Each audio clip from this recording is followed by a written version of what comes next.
এই চেয়ারের মধ্যে বৈশা বক্তা সাহেব বয়ান করতে লাগলো।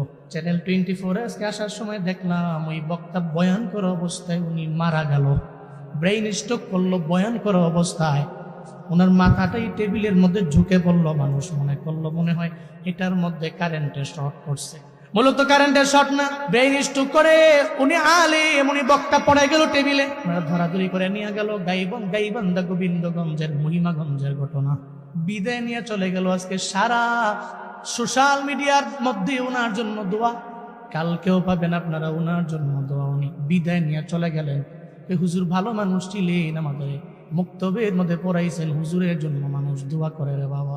উনি জানতো ওরা বয়ানে ওনার মরণ, ব্রেইন স্ট্রোক করে উনি মারা যাবেন, জানে না কোন জায়গায় হবে আবার মরণ।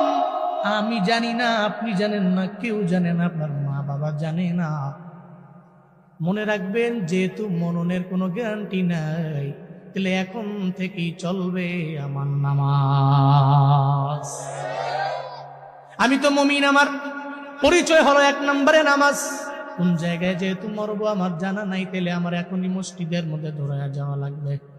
এই নামাজের মাধ্যমে আমি এই জন্য বলি, নামাজ পড়েন, আমি গুনাহ করেন এরপরেও নামাজ পড়েন, আপনি কবিরা গুনাহ করেন এরপরেও নামাজ পড়েন, আপনি সগীরা গুনাহ করেন এরপরেও নামাজ পড়েন, আপনি অন্যায় করেন নামাজ পড়েন, আপনি যতই অপরাধের মধ্যে নিজের নিযুক্ত বানায় অপরাধী বানান, এরপরও আপনি নামাজের লাইনে আগায়া যান। সাবধান, নামাজ থেকে দূরে যাইয়েন না। 1 মাস নামাজ পড়বেন, 1 বছর পড়বেন, 2 বছর পড়বেন, একদিন নামাজ বলবে এই তুই মিথ্যা বলতে পারো না, এই তুই ওয়াদা করে খেলাফ করতে পারো না, তুই আমানতের খেয়ানত করতে পারো না, তুই তো আমারে পড়ো মসজিদের মধ্যে যাইয়া।